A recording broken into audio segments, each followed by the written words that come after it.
Hello दोस्तों, कैसे हैं आप सभी लोग। तो ईवीएस की क्लास को हम कंटिन्यू करते हुए क्लासेस आपको कैसी लग रही हैं बेटा, कमेंट सेक्शन में ज़रूर बताएं। और पीडीएफ नोट्स, मॉडल पेपर, ई बुक एवरेज की और एंशिएंट हिस्ट्री की टेलीग्राम चैनल पे अपलोड कर दी गई है। तो आप लोग जल्द से जल्द टेलीग्राम चैनल ज्वाइन कर लीजिए, जिसका लिंक मैंने डिस्क्रिप्शन में दे दिया है। वहाँ से आप लोग क्लास के नोटिफिकेशन भी मिलता रहेगा। बाकी जो भी आपकी डेली के नोट्स हैं वो भी आपको प्रोवाइड किए जाते हैं।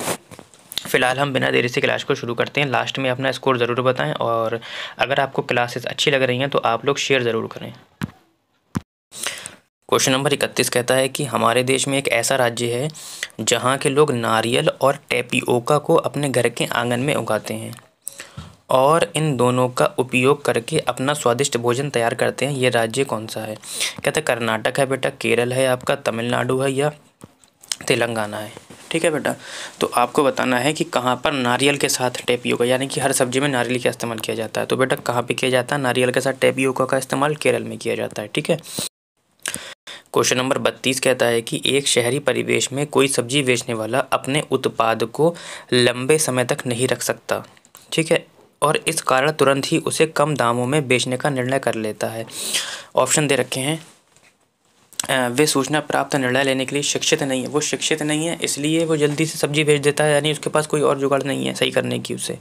ये वाला ऑप्शन कहता है उसमें विक्रय बेचने की कला का अभाव है, या फिर कहता है कि शीघ्र खराब होने वाला सामान होने के कारण संकटग्रस्त बिक्री, या उसे बाजार के नियमों का ज्ञान नहीं है। देखो बेटा, एक शहरी परिवेश में कोई शख्स है जो सब्जी बेचने का काम करता है। ठीक है, और जो उसमें उत्पाद को लंबे समय तक नहीं रख सकता, और इस कारण तुरंत ही उसे कम दामों में बेचने का निर्णय कर लेता है। तो बेटा ऑप्शन अगर आप 3 देखेंगे कि शीघ्र खराब होने वाले सामान होने के कारण उसे संकटग्रस्त बिक्री में उसे बेचना पड़ता है। ठीक है, उसे बाजार का नियम नहीं पता, ये ऑप्शन तो बिल्कुल ही गलत है आपका। उसे विक्रय बेचने की कला का अभाव है। भाई बेच तो रहा है ना, उसने खुद कह दिया कि एक शहरी परिवेश का सब्जी बेचने वाला है, तो बेच तो रहा है ना।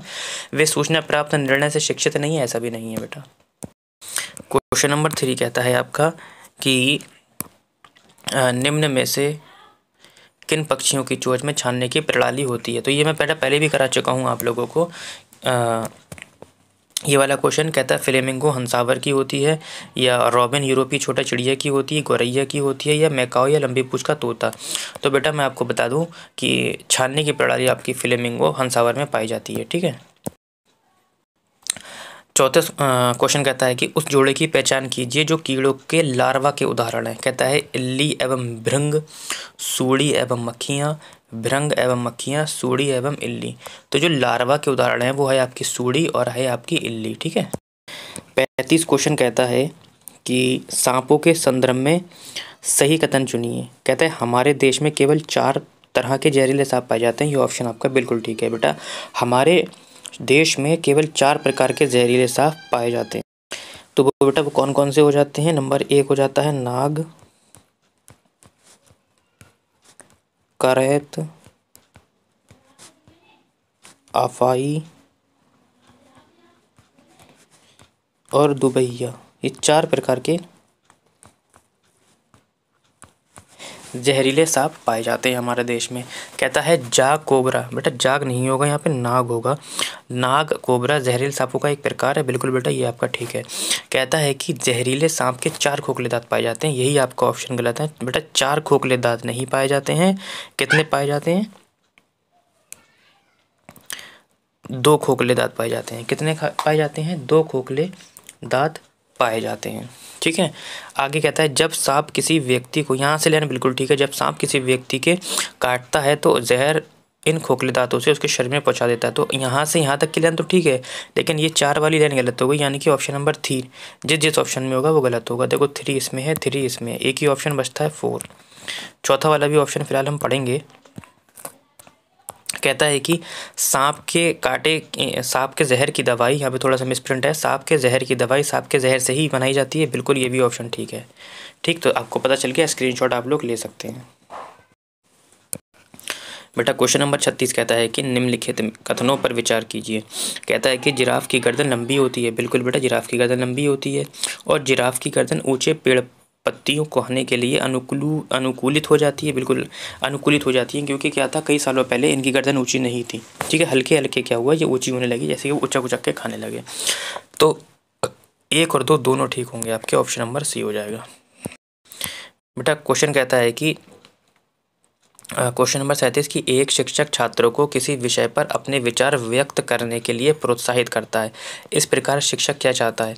कहता है कि क्वेश्चन समझिए कि यदि आप एक शिक्षक हैं और आप बच्चों से उनके विचार व्यक्त करने के लिए प्रोत्साहित कर रहे हैं, तो आप ऐसा क्यों कर रहे हैं?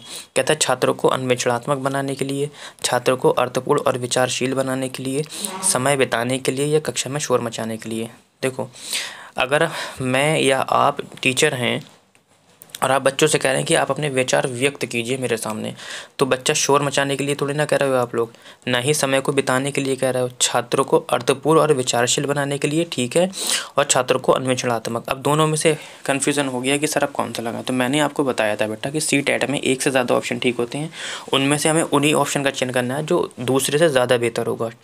देखो, छात्रों को अर्थपूर्ण बनाने के लिए और विचारशील बनाने के लिए, लेकिन यहाँ पे ऑप्शन ये इसलिए नहीं होगा क्योंकि शिक्षक छात्र से कह रहा है कि आप अपने विचार को व्यक्त कीजिए। जब वो विचार को व्यक्त करेगा तो कुछ सोचेगा, तर्क करेगा, तो तर्क जब करेगा यहाँ पर, तो यहाँ पर क्या आ जाएगा? अन्वेषणात्मक आ जाएगा, यानी कि सृजनात्मकता स्तर पर पहुँच जाएगा। तर्क करके तो बोलेगा, कुछ भी सोचेगा, बोलेगा, अपने विचार को व्यक्त करेगा, तो सोच के यानी कि तार्किक क्षमता का विकास होने लगेगा उसमें, जब वो सोचना शुरू करेगा। ठीक है।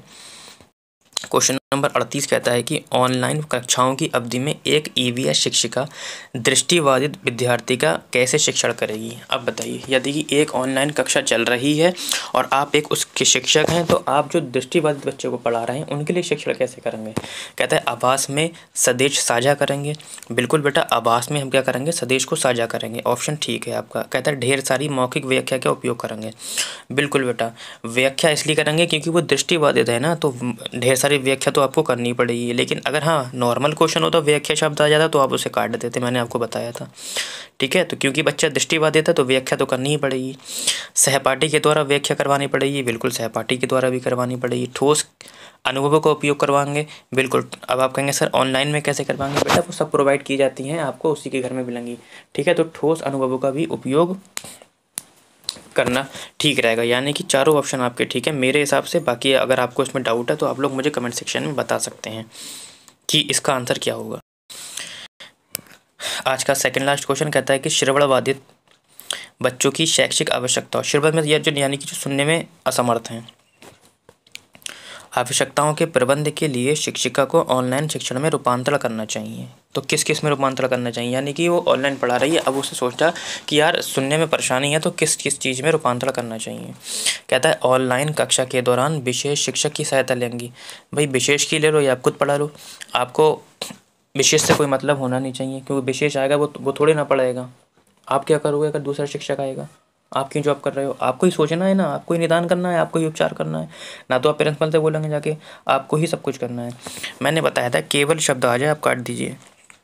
कहता है कि उपशीर्षकों और साथ साथ अनुशीर्षकों को अपने वीडियो और PPT से जोड़ेंगे। ये हो सकता है ऑप्शन। अधिक दृश्यों का उपयोग करेंगे।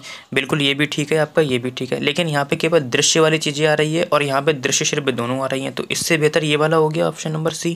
तो क्या हो जाएगा? ऑप्शन नंबर C, सॉरी, तो ये वाला आ जाएगा ऑप्शन। ठीक है, क्योंकि उसमें कोड दिए गए हैं। देखो बेटा, कहता है कि सेवापूर्ण शिक्षक अपने नैतिक मूल्यों, व्यक्तित्व, हित और अभिरुचि को जानने के लिए उपयोगी करेंगे।